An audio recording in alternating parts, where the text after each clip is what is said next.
Oke, Assalamualaikum warahmatullahi wabarakatuh. Selamat siang waktu Jerman, selamat sore waktu Indonesia. Selamat bergabung untuk sobat profesional dan sobat pelajar GIP di Jerman maupun di Indonesia. Semoga semua dalam keadaan sehat. Kali ini GIP Talks bersama saya, Devi Anindita, live dari Berlin, Jerman. Saat ini, saya sudah ditemani oleh narasumber kita, sekaligus sahabat saya, Syafira Nur Oktavia, yang biasa dipanggil Vira, yang saat ini sedang bekerja di Surabaya sebagai seorang ekspatriat. Apa itu ekspatriat? Dan gimana ceritanya Vira bisa jadi seorang ekspatriat di negeri sendiri? Yuk kita dengar langsung dari Vira ya. Silakan Vira, perkenalkan diri dulu mungkin. Oke, halo semuanya, teman-teman yang di Zoom dan juga yang join di IG Live. Seperti yang tadi sudah disebutkan Devi, nama aku Vira. Dan sesuai dengan tema kita kali ini, ekspatriat di negeri sendiri. Jadi memang kebetulan aku saat ini sedang assignment di Surabaya, Indonesia. Dan dulunya aku memang kuliah dan bekerja di Jerman gitu. Jadi memang kebetulan banget perusahaan tempat aku kerja itu dia memang punya berbagai factory gitu kan ya di seluruh dunia, dan kebetulan banget mereka buka factory di Indonesia. Dan saat itu Juli 2017 aku ditawarin untuk support mereka ketika mereka bangun factory-nya untuk bagian quality. Jadi saat itu masih untuk program short term assignment, jadi cuma 3 bulan aja gitu. Dan setelah itu perusahaan aku mengakuisisi perusahaan lokal di Indonesia yang skopnya lebih besar. Jadi aku selesai dari short term assignment yang 3 bulan itu, aku balik ke Jerman dan ditawari untuk support mereka lagi untuk datang lagi ke Indonesia, tapi kali ini untuk long term assignment. Jadi plan-nya itu memang untuk 4 tahun, dan karena long term assignment aku pun udah bukan under German local employee lagi, tapi udah ganti employment jadi international employee under headquarter yang di Swiss gitu. Jadi dari Januari 2018 sampai sekarang. Oke, berarti Vira udah sekitar 3 tahun di Indonesia ya? Iya, betul. Nah, kalau kita bisa kembali Vir dari sebelumnya nih, masa-masa sebelumnya di Jerman, Vira bisa ceritain nggak tentang mulai kuliah di Jerman, mulai cari kerja di Jerman seperti itu? Oh ya, jadi aku tuh nyampe Jerman itu 2007 ya, bareng sama Devi juga. 2007 awal, terus aku student college di Köthen, ngambil teknik course, jadi tech course di situ selama setahun. Habis itu aku pindah ke Berlin, aku kuliah di Boys Hochschule di Berlin, ngambil Food Science and Technology atau Lebensmitteltechnologie. Jadi 3 tahun kuliah S1, selesai itu aku langsung lanjut master di jurusan dan universitas yang sama gitu. Dan selama aku S1 itu aku kan kalau di Jerman itu S1 memang biasanya terutama untuk di Fachhochschule ya, untuk di Hochschule itu memang ada praktikum atau magang yang wajib gitu. Yeah. Jadi aku ketika semester 5 internship di Berlin, waktu itu dapatnya di multinational company juga. Setelah 33 berbung atau 33 job applications, jadi dari 33 job applications itu untuk magang doang ya, hanya 7 yang di-invite untuk interview, dan alhamdulillah dapat di Berlin selama 5 bulan. Terus ketika aku S2 juga aku ngambil voluntary internship gitu di dekat Stuttgart di Ritter Sport. Yang suka makan coklat pasti tahu Ritter Sport. Jadi selama 6 bulan. Jadi itu aku ngambil cuti semester dan 6 bulan internship di situ. Oke, jadi lumayan penting ya waktu magang itu sendiri ya. Waktu kuliah pun itu sebenarnya ya. Iya, penting banget sih gitu. Makanya kalau kita awal-awal pas awal masuk kuliah pasti kan kita juga belum kepikiran sebenarnya, tapi sooner or later teman-teman tuh harus udah tahu kira-kira aku tuh nanti kalau udah selesai kuliah pengen balik ke Indonesia kah atau mau kerja di Jerman, dan kalaupun kerja di Jerman mau yang kayak gimana gitu. Kalau untuk aku saat itu kan aku kan kuliah Lebensmittel Technology ya, atau Food Science Technology. Jadi kalau di aku tuh either aku kerja di perusahaan atau industri FMCG gitu, atau aku bisa juga di institut atau di lab gitu. Dan aku memang kepengennya di industri gitu, terutama di multinational industry. Jadi dari situ udah bisa arahnya tuh udah ke situ gitu. Jadi dari mulai S1 nyari internship-nya memang mostly aku apply-nya di multinational company, terus ketika di S2 juga yang similar ke situ lah gitu, dengan bidang yang sama juga gitu. Oke, jadi waktu kuliah kita udah mesti tahu ya, kita tuh mau arahnya lebih ke mana gitu ya. Kita mau ke lab kah? Iya, betul. Industri seperti itu ya. Ya. Nah, terus Fir, setelah itu? Terus setelah S2, jadi lulus S2 itu ketika aku lagi tesis ya, jadi ketika aku lagi tesis itu emang aku udah mikir pokoknya gue tuh nggak mau nganggur lama-lama nih gitu. Jadi targetnya tesis waktu itu dapat targetnya terminnya gitu kan, pertengahan September ceritanya.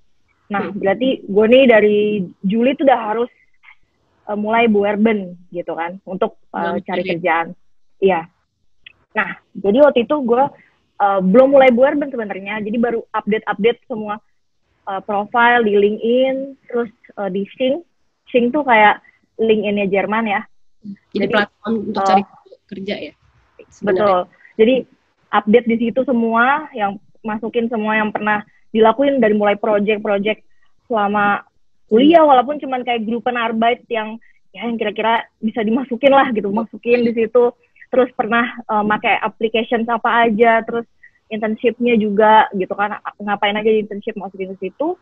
Terus, nah jadi ketika lagi bulan Juli itu, aku udah dikontak sama HR di perusahaan aku yang di Jerman, yang tempat aku kerja ini gitu. Sama ya? Jadi dikontak sama HR-nya, dia offer aku untuk apply di mereka punya trainee program gitu.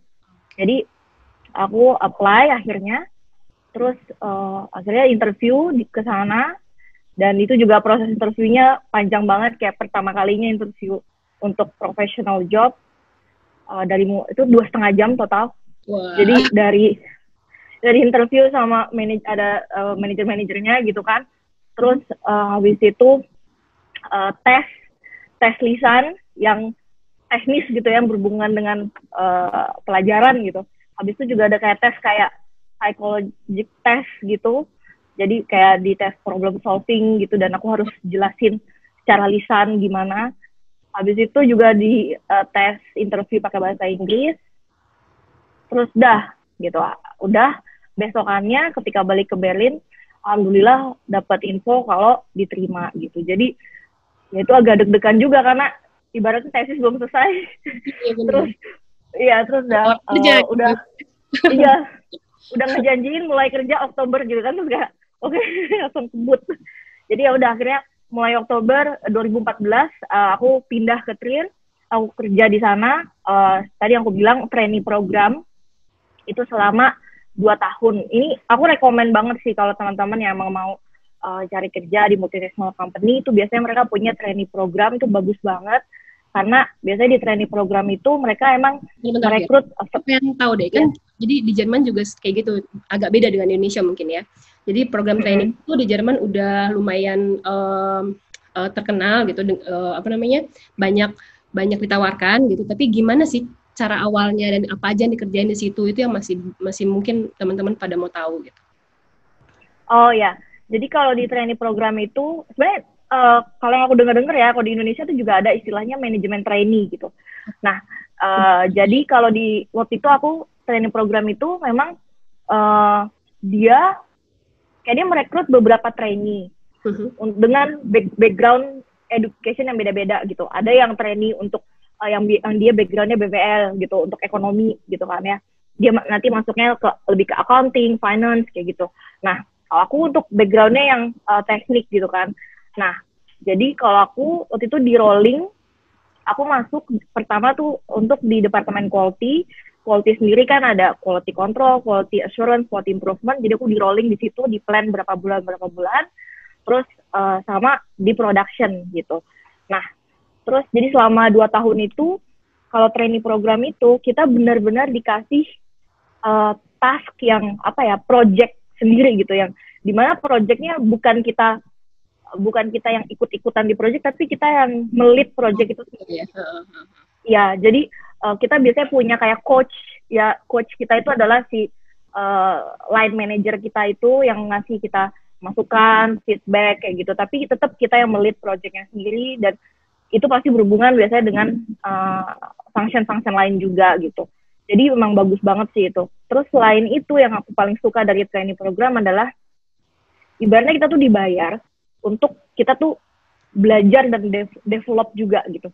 Jadi dengan kita melit project itu kan kita udah pasti sambil belajar lah ya, on the job learning gitu.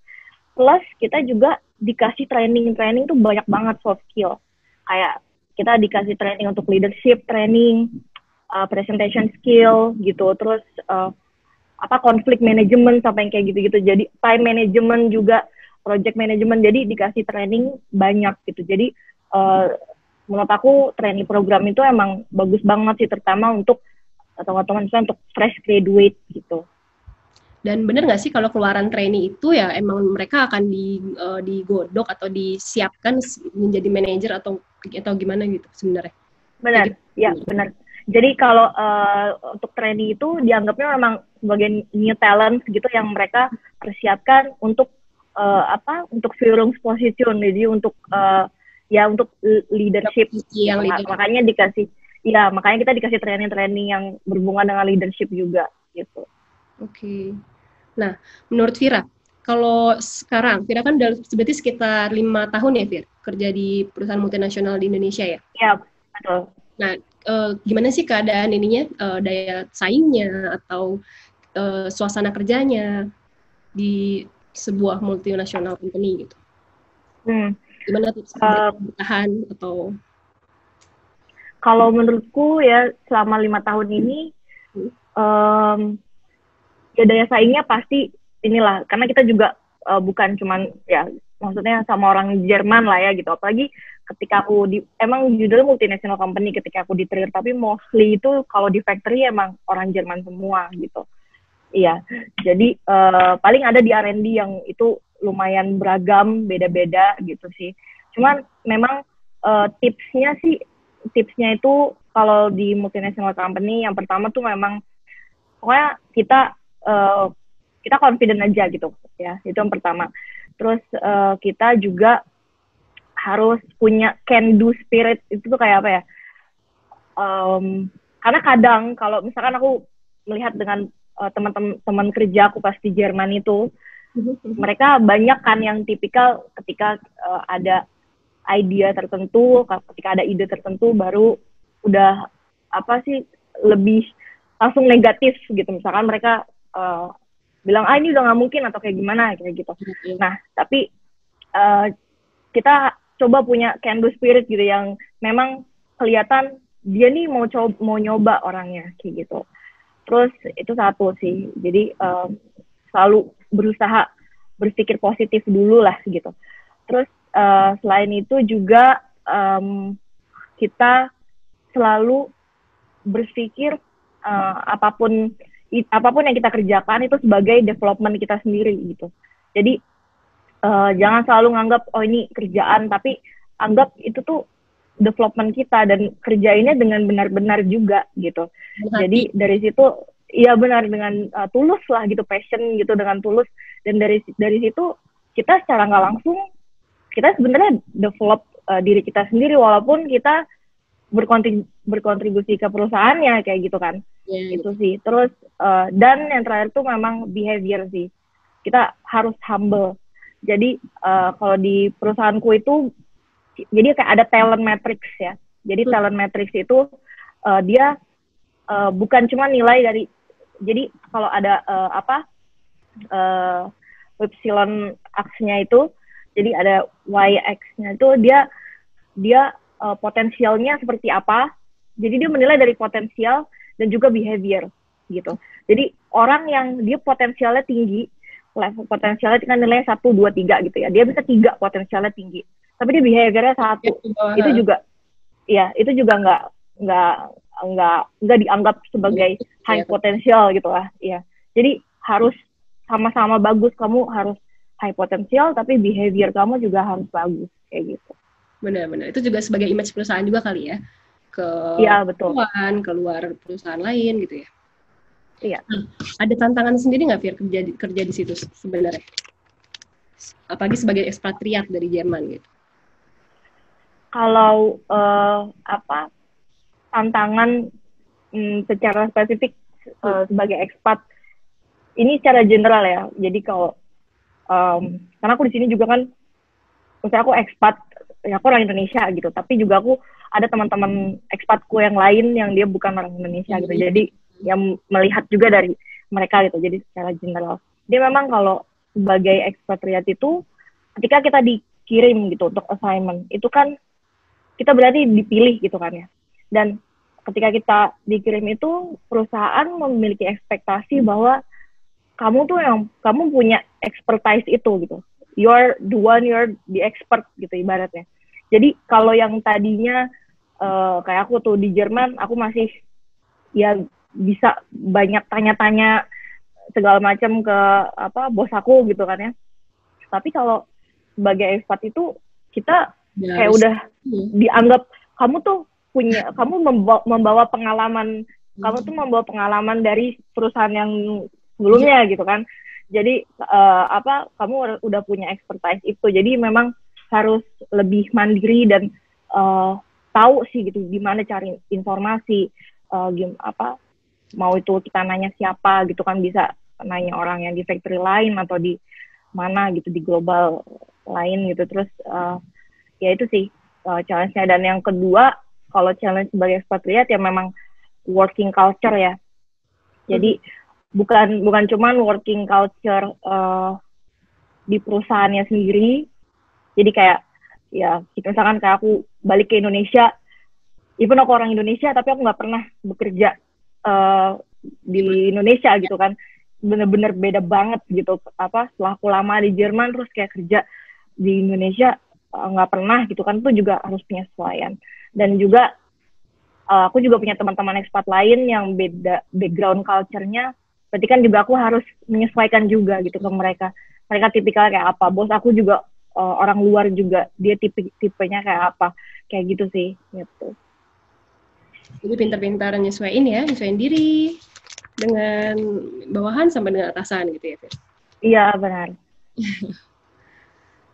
Dari program itu udah ya, Fir? Nggak ada lagi? Maksudnya tentang kerjaan? Dari assignment ini? Udah ya? Udah sih, ya itu. Paling cuman ini aja sih, kalau lucunya kayak kalau di Indonesia, selama di Indonesia ini, maksudnya challenge-nya adalah ya selain itu tadi kayak faktor bahasa, kayak misalkan awal-awal aku mulai di Indonesia itu kan bos aku orang UK gitu ya. Nah, aku biasa kan ngomong bahasa Jerman full tiap hari gitu, nulis semua ngomong bahasa Jerman, dan tiba-tiba harus yang selalu ngomong sama dia bahasa Inggris, terus harus presentasi pakai bahasa Inggris. Nah itu juga penyesuaian lagi sih gitu. Jadi kayak bener-bener yang ibaratnya belajar lagi lah gitu kan, dari akhirnya sering-sering presentasi, sering bikin ya project atau presentasi gitu, jadi bisa lagi itu bahasa Inggrisnya. Terus sama kayak bahasa Indonesia pun gimana caranya nulis email yang dengan bahasa Indonesia yang baik gitu kan. Terus iya kan, kalau kadang bahasa Inggris kan sangat direct gitu kan, kalau bahasa Indonesia kan agak panjang gitu. Terus udah gitu public speaking juga dengan bahasa Indonesia yang benar gitu juga challenge juga. Jadi bahasa Jerman nggak kepake sama sekali ya waktu jadi ekspat di Indonesia? Nggak kepake sama sekali sih. Paling kalau tiba-tiba ada dokumen apa yang pakai bahasa Jerman, terus kayak ada minta tolong untuk ini apa sih artinya, jadi translator. Oke. Nah, Fir, bagi sobat GIP nih Fir, yang belum pernah ke Jerman, yang masih di Indonesia, mereka tuh mungkin pada belum tahu gimana kerasnya kuliah di Jerman gitu kan. Misal tuh ada teman-teman yang nggak terlalu beruntung yang di Jerman harus bekerja sambil kuliah atau membagi waktu dengan organisasi dan lain-lain. Nah, Vira bisa ada yang mau di-sharing nggak tentang gimana kerasnya waktu kuliah di Jerman dulu gitu? Iya, pokoknya teman-teman yang masih di Indonesia dan pengen kuliah di Jerman, pokoknya selama kita bisa gitu ya, kita bisa kuliah di sana, jangan khawatir gitu. Aku pun dulu selama di Jerman, aku sambil kerja, jadi aku membiayai kuliah dan biaya hidup sendiri gitu, dari mulai S1 gitu kan. Jadi itu bisa, itu mahbar gitu, misalnya itu bisa dilakukan gitu. Cuma memang pastilah ada nilai-nilai tertentu yang kita harus perhatikan juga gitu. Paling general banget ya udah pasti time management gitu. Karena ketika kita harus kuliah, ketika kita harus kerja dan harus belajar juga gitu, itu benar-benar harus tahu pembagian waktunya. Kapan sih gue benar-benar ada waktu buat kerja, terus harus juga nyelipin waktu buat belajar. Terus time management juga maksudnya ketika belajar tuh bukan sekedar belajar, belajar mau ujian, bukan. Tapi kalau aku tuh dulu selalu usahain, maksudnya selesai satu Vorlesung, nah sebelum ke Vorlesung berikutnya, maksudnya satu pelajaran ya, anggap biokimia gitu, selesai pelajaran biokimia. Nah terus Vorlesung atau kelasnya biokimia ini nextnya masih seminggu lagi anggaplah. Nah dalam waktu seminggu itu aku harus temuin waktu kapan aku bisa pelajarin skrip untuk kelas berikutnya. Jadi aku di situ di skrip itu aku akan tulis notes gitu. At least udah masuk otak gitu. Udah tulis notes. Syukur-syukur kalau ada pertanyaan dan bisa ditanyain ketika kelas berikutnya kan. Jadi tujuannya adalah ketika kita di kelas, kita tuh nggak yang kayak orang baru dengar sesuatu. Kayak baru dengar sesuatu, boro-boro mau nanya, connect aja baru gitu kan, baru masuk gitu. Baru dengar tuh bahasanya gitu. Ya, makanya jadi menurutku tuh nggak efektif karena aku merasa karena aku harus kerja, jadi ketika aku masuk kelas itu tuh harus efektif banget gitu. Kalau enggak tuh kayak nggak worth it, mending gue cari duit gimana gitu kan. Jadi ketika masuk kelas itu benar-benar harus worth it, dan itu dia aku emang harus tahu ini yang kita mau ngomongin di kelas ini tuh nanti bakal ini gitu. Terus dan aku bisa note yang sebelumnya aku banyak pertanyaan, terus kalau udah dijelasin sama profesornya bisa langsung di note di situ kan. Jadi ketika mau ujian pun kita sebenarnya udah siap gitu. Jadi bukan yang kita sistem baru pelajarin ya itu pokoknya teman-teman yang kuliah Jerman udah tau lah, sistem kebut semalam itu sesuatu yang impossible. Maksudnya itu nggak mungkin gitu. Jadi emang harus nyiapin dari sebelumnya gitu sih. Dan yang terakhir juga adalah tipsnya selain tadi time management, tipsnya itu harus tetap tahu prioritas gitu. Karena memang susah banget.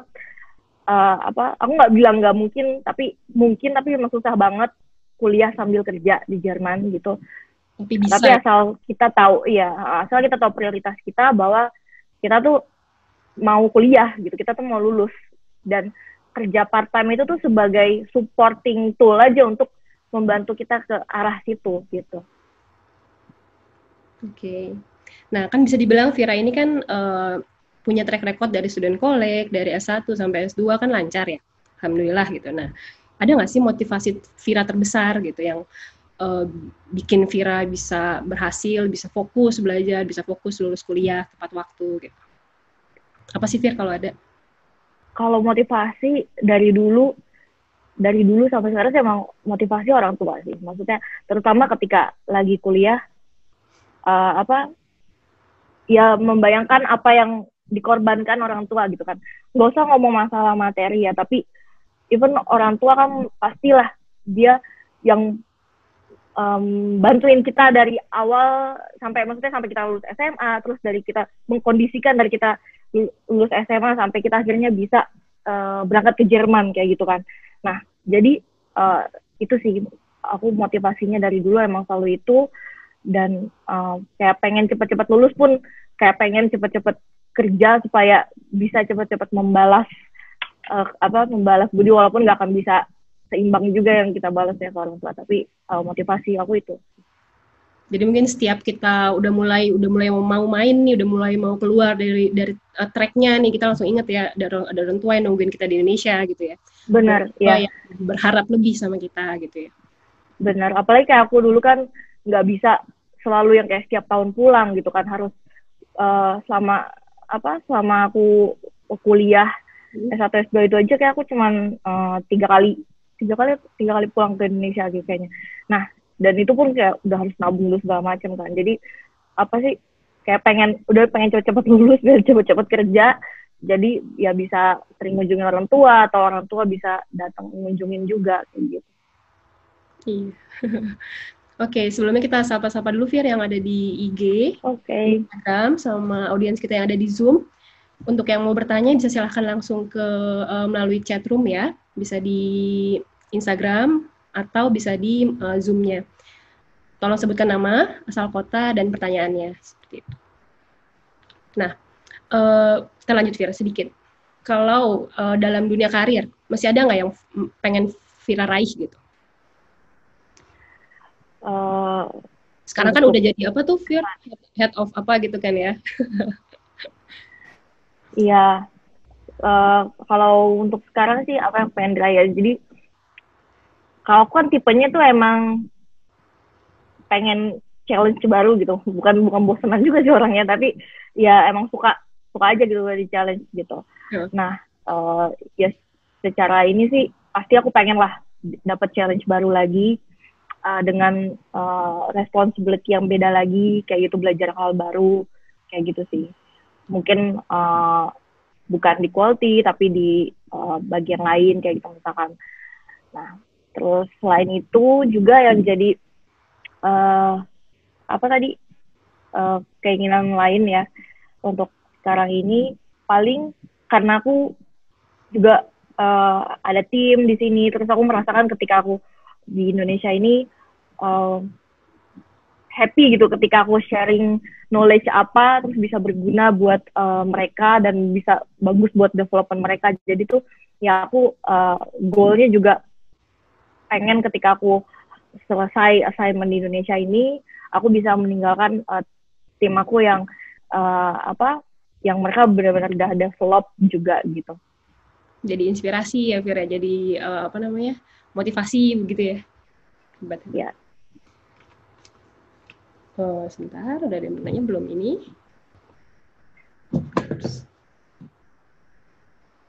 Oke, udah ada beberapa nih Vira pertanyaan. Iya, di Zoom juga udah ada. Iya. Oke, yang pertama nih Fir, dari Garis Sujita dari Munish. Saya mau tanya bagaimana cara mencari expat Stella di Indonesia? Gimana tuh Fir caranya? Waktu itu Vira. Caranya yang nggak ada, karena aku memang nggak nyari expat Stella kan. Jadi yang kalau memang tujuannya pengen dapat assignment di Indonesia, pastilah mesti nyari kerjanya di Jerman itu, masih cari kerja di multinational company gitu. Terus cari juga multinational company-nya, kita lihat profilnya, dia operating di negara mana aja gitu. Terus kira-kira misalkan dia ada di Asia, kalau dia nggak ada di Asia sama sekali, mungkin itu agak susah ya kalau akan ada di Indonesia. Tapi kalau at least dia udah ada, dia operate juga di Asia, ya syukur-syukur bisa jadi nanti kita ditugasin yang mungkin nggak di Indonesia tapi yang deket-deket gitu, Singapura atau Malaysia atau gitu kan. Syukur-syukur juga kayak case aku hoki lah gitu, maksudnya tiba-tiba perusahaannya buka factory di Indonesia gitu. Atau syukur-syukur juga memang dia udah ada udah operating di Indonesia gitu. Jadi emang mesti cari multinational company, dan habis itu dilihat sih di website-nya dia operate-nya di mana gitu. Cuman pasti tetap kita apply-nya ke perusahaan yang di Jerman kan, dan apakah nanti ada atau tidaknya kesempatan untuk assignment di Indonesia atau di negara lain itu kan juga tergantung. Kecuali memang udah di kecuali memang udah di state, iya. Kecuali memang di job description-nya gitu ya di Betul, iya. Oke. Yang berikutnya ada Tiara dari Stuttgart, Fier. Ini udah ada pengalaman kerja kurang lebih 2 tahun. Setelah master, apa baiknya untuk biar jadi trainee atau langsung jadi Mitarbeiter? Menurut Fira gimana? Apa kekurangan, apa kelebihannya dari trainee ini gitu? Kalau menurutku sih nggak ada masalah jadi trainee gitu, karena tergantung sih Bruce Farungnya sebelumnya di bagian apa gitu. Dan kalau memang ini perusahaannya juga levelnya perusahaannya lebih dia perusahaan yang skopnya lebih besar gitu kan, pasti tantangannya beda dong gitu. Ketika kita sebelumnya udah pernah kerja 2 tahun, terus kita di perusahaan yang baru ini, dia perusahaan lebih besar misalkan, pasti kan ada beda lah tantangannya gitu, dengan kerja dengan berbagai departemen yang lebih banyak pastinya. Jadi kalau program trainee, kalau menurutku sih nggak masalah gitu, maksudnya nggak ada ruginya karena kita akan dikasih training yang valuable banget gitu. Jadi kita tuh bekerja sambil diajarin gitu ya, Fir ya? Iya, lumayan pada training sendiri bayar mahal. Oke, banyak banget nih pertanyaan di Zoom, Fir. Yang berikutnya, Fir, dari Agustia Wiraputra di Erlangen. Untuk program trainee untuk fresh graduate itu, kalau di perusahaannya Kak Fira, bagaimana kemampuan bahasa yang diperlukan? Yang kedua, Kak Fira sendiri, bagaimana caranya menjaga agar behavior-nya cukup bagus sehingga sesuai dengan potensialnya? Asik. Oke. Semoga bagus ya behavior-nya memang. Ya, jadi yang di Jerman. Untuk yang pertama, kemampuan bahasa ya. Kalau di perusahaan Jerman, itu juga pertama kemampuan bahasa Jerman itu tergantung di di job beschreibungnya itu, job beschreibungnya dia mintanya kita harus bisa bahasa Jerman atau enggak. Karena kalau di perusahaanku sendiri, kalau misalkan kerjaannya itu di research and development, itu hampir, maksudnya ngomongnya bahasa Inggris gitu, kerja pakai bahasa Inggris walaupun dia lokasinya di Jerman. Tapi kalau di factory itu kayak 99% atau 99,9 itu bahasa Jerman doang. Jadi udah pasti harus bisa bahasa Jerman dan bahasa Inggris juga gitu. Jadi kalau bahasa Inggris sih kalau di multinational company udah pasti harus bisa. Kalau bahasa Jerman itu tergantung gitu, kamu di bagian apa. Tapi yang namanya kerja di Jerman, kalau kita bisa bahasa Jerman itu selalu jadi plus punktnya juga kan. Ini ya kelebihannya ya. Iya. Yang berikutnya, Fia, gimana caranya? Yang berikutnya, bagus. Gimana caranya untuk menjaga behavior-nya cukup bagus sehingga sesuai dengan potensialnya. Jadi kita tuh sebenarnya kalau sebagai orang Indonesia ya menurutku ya, udah ini ya, terkenal dengan orang Indonesia tuh ramah, rajin tuh 2 itulah.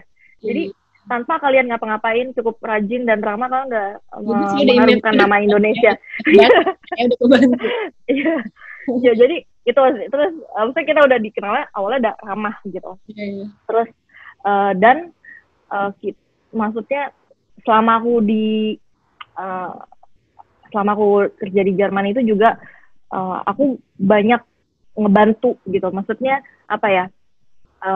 Aku walaupun punya kerjaan sendiri gitu, tapi kapan aku bisa, aku selalu mau gitu untuk bantuin yang lain gitu. Even kayak sekarang pun gitu, walaupun itu bukan hal yang berhubungan gitu kan dengan kerjaan aku, tapi kalau memang aku punya waktunya, aku akan nggak ragu gitu untuk share entah itu share knowledge atau mereka minta informasi apa kayak gitu sih sebenarnya. Jadi dan juga kita selalu banyak ngobrol juga sih sama orang-orang dengan different job level gitu. Jadi dulu itu aku juga sering ngobrol-ngobrol maupun itu sama orang yang memang dia udah level director atau VP gitu ya, tapi aku juga banyak temenan, juga banyak ngobrol-ngobrol sama yang lain gitu, yang di floor gitu, teman-teman yang di production floor. Jadi sebenarnya kayak gitu sih, friendly aja sih. Bagus. Berikutnya nih Fir, banyak banget. Dari Naufal di Berlin, mau tanya juga mengenai trainee, apakah ada jaminan untuk trainee setelah selesai akan bekerja di perusahaan tersebut? Apakah mungkin ikut trainee di perusahaan A, kemudian setelah selesai pindah ke perusahaan lain? Terima kasih. Oke. Jadi kalau kita udah ikut trainee program di satu perusahaan, itu udah pasti sih kita pasti dapat kerja di perusahaan itu. Karena mereka tuh ibaratnya udah invest di kita. Jadi makanya ketika mereka milih trainee, aku juga nggak heran waktu aku dulu interview sampai 2,5 jam dengan macam-macam tes gitu kan. Nah, dan ketika udah jadi trainee itu kan mereka kan ngasih kita training program macam-macam gitu, kesempatan untuk training macam-macam. Jadi itu udah pasti sih, udah pasti. Bahkan bisa jadi sebelum training program selesai, bisa jadi kalau emang mereka urgent butuh ada posisi kosong yang kamu pas gitu, itu bisa langsung juga gitu. Tapi sebenarnya pun kan trainee itu ada kayak masa uji cobanya juga ya Fir ya. Jadi setelah berapa bulan misalnya kita gagal itu ya. Waktu itu 3 bulan nggak salah ya, 3 bulan masa uji cobanya. Jadi kalau 3 bulannya lewat, kita bisa lanjut sebagai trainee selama 2 tahun itu kira-kira gitu ya? Iya, betul. Oke. Ada lagi Fir dari Adrian Hartanto. Hai Vira, gimana rencana setelah selesai assignment? Kembali ke Jerman atau tetap di Indonesia? Nah, seru nih. Ini kenal, ini Adrian juga kerja di perusahaan.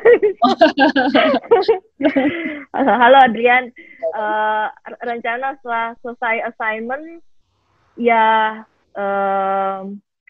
so far sih masih belum tahu ya, apakah akan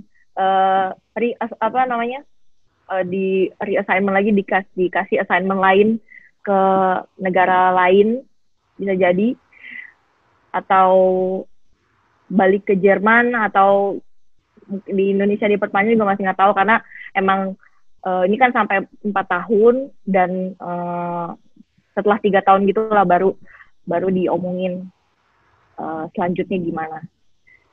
Jadi memang belum. Belum tahu rencananya ya sampai sekarang? Belum, iya.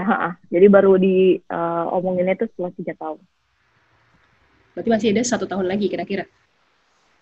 Iya, tahunan lagi. Oke, yang dari Instagram ada pertanyaan nih, Fir. Nama saya dari Karisa, dari Tangerang. Lulusan Hochschule Trier, mahasiswa S2 Master Medicine Fisik, HTWSH. Kenal juga nih, Fir. Aku mau nanya, gimana caranya dapetin kesempatan untuk magang di perusahaan atau dapetin kesempatan kerja di perusahaan yang kita mau, walaupun masih belum punya pengalaman. Karena banyak perusahaan besar maunya ambil anak magang atau pekerja yang udah banyak pengalamannya. Gimana cara meyakinkan mereka kalau kita bisa dan layak minimal jadi mahasiswi magang gitu di perusahaannya. Dan gimana caranya berhasil dalam wawancara kerja waktu yang Vira rasain waktu 2,5 jam waktu itu gitu. Ini untuk magang tapi kan ya? Magang. Pertanyaannya. Iya, jadi kayak tadi aku bilang kan di awal, kalau ketika aku untuk magang S1 itu juga emang susah banget nyarinya. Karena memang nggak punya pengalaman apa-apa kan. Beda dengan teman-temanku yang di waktu aku kuliah S1 itu kayak 70% lah mereka antara udah pernah kerja sebelumnya, udah pernah Ausbildung gitu kan, nggak kayak kita yang benar-benar masih fresh banget gitu dari SMA dan Stuttgart. Nah, jadi cuman ya jangan khawatir, karena terutama kalau benernya atau apply-nya di multinational company gitu ya, karena kita tuh sebenarnya udah punya plus point dengan kita orang asing gitu ya, kita orang asing, tapi kita bisa beradaptasi di Jerman, kita bisa kuliah di Jerman gitu dengan baik gitu kan, itu udah sebenarnya udah plus point gitu. Terus dan sebenarnya jujur aja sih gitu, maksudnya ketika di CV harus ya harus jujur lah, jujurnya gitu kan. Dan ketika di interview pun memang harus match dengan yang di CV, dengan yang di cover letter juga. Ya kita harus jujur bilang kalau memang kita nggak punya pengalaman, memang belum punya pengalaman, dan kita emang butuh magang ini untuk kita gain experience juga gitu. Jadi sebenarnya open aja sih gitu, tunjukin openness aja.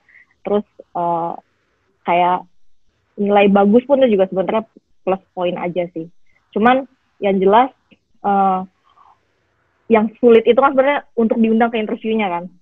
Ya, tadi aku aja 33 application untuk magang S1, cuman 7 gitu yang lolos.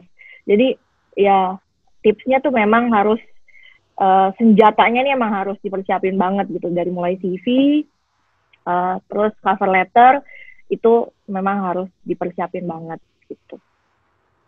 Jadi kita intinya itu harus jujur ya Fir ya, nggak perlu mengada-ngada ya, kalau emang belum ada pengalaman bagaimana gitu ya. Benar, apalagi kalau tipikal orang Jerman ini bukan cuma ketika apply kerja ya, tapi ketika di kehidupan kerja pun jangan ngomong, jangan so tahu. Kalau kamu emang nggak tahu, jangan so iya aja. Oh itu udah fail banget, karena orang Jerman kan kayak chat DF gitu kan, silent dan fucking gitu. Maksudnya kalau emang kamu nggak tahu, bilang jujur nggak tahu gitu. Tapi kalau kamu tahu berarti kamu juga harus nunjukin emang kamu emang tahu gitu, karena pokoknya jangan bohong. Karena akan kelihatan ya nanti ya, ternyata dikasih tugas nggak ngerti. Oke, Fir, masih di Instagram dari Tera Diah di Berlin.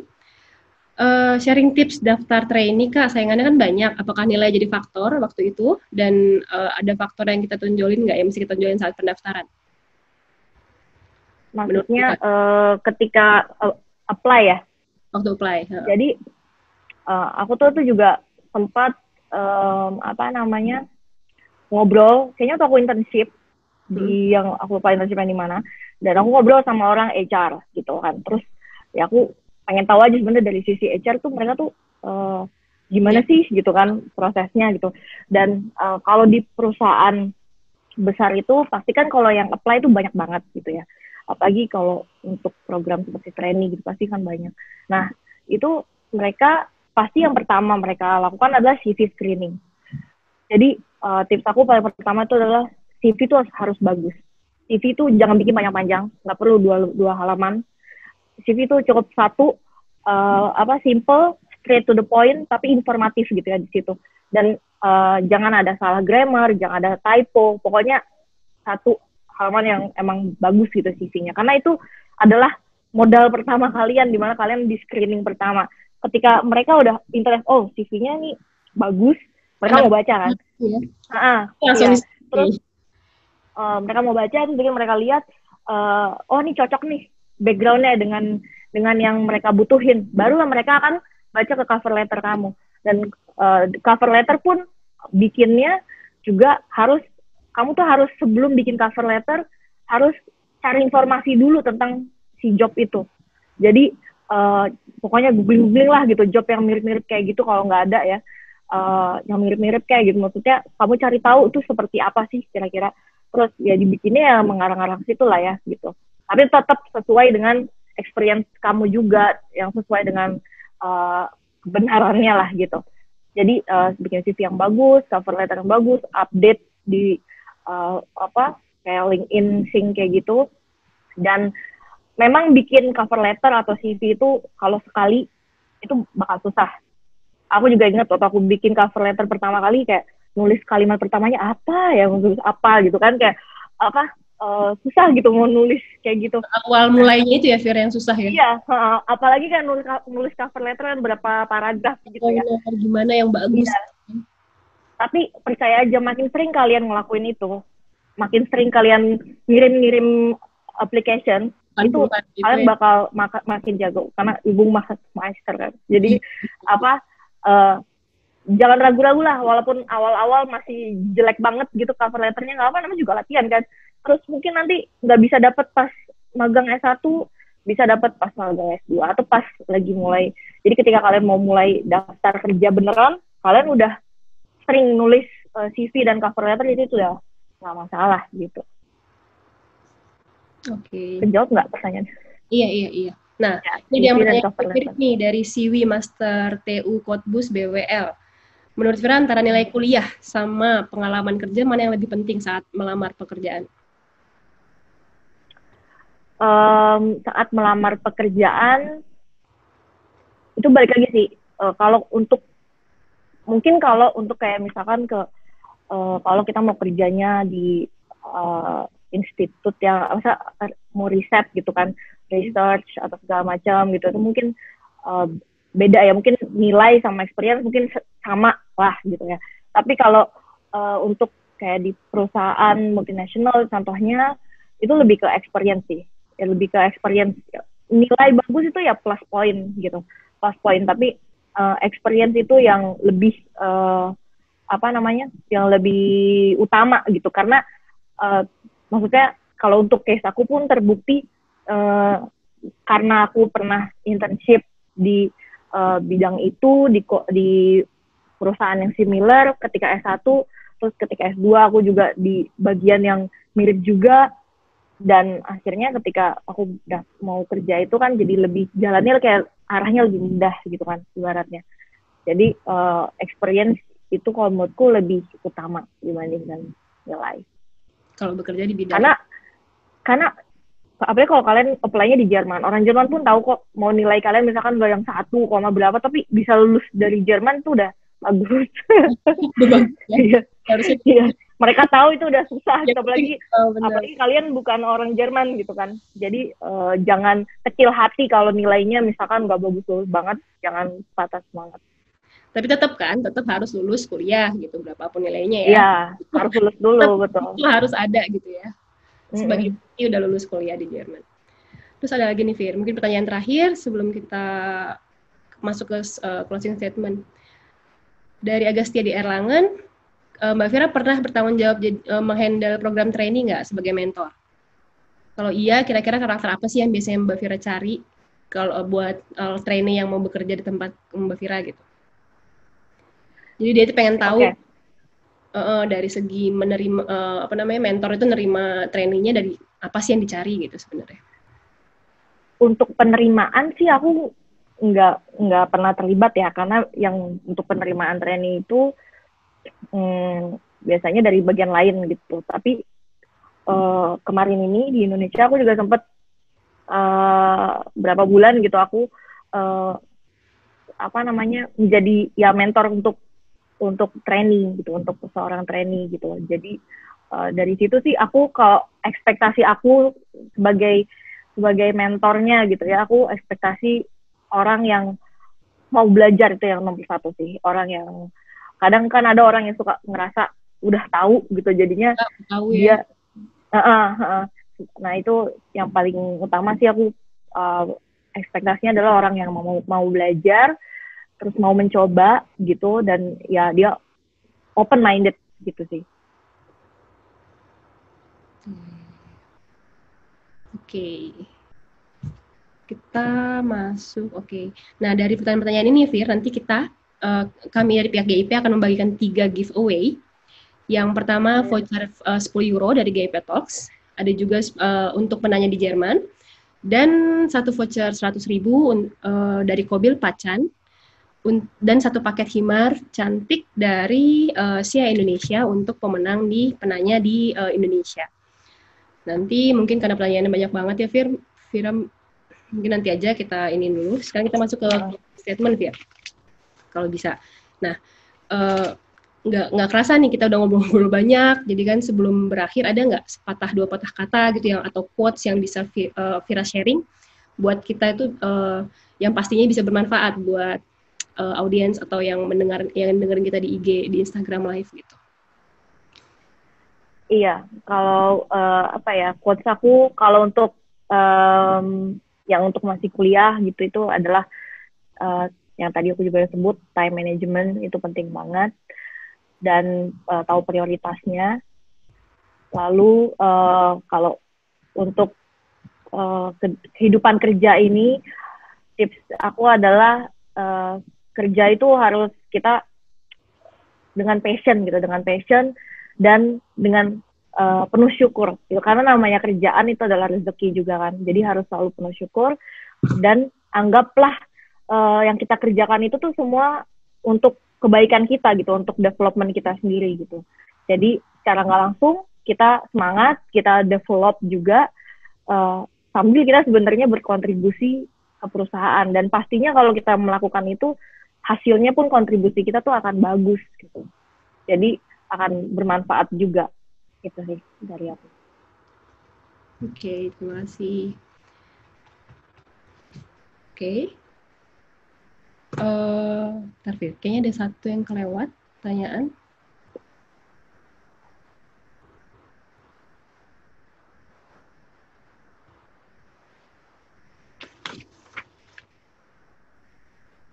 Dev, kemarin tuh aku sempat sih ditanyain juga ketika ini sama kayaknya yang nulis di sini juga Siwis ya.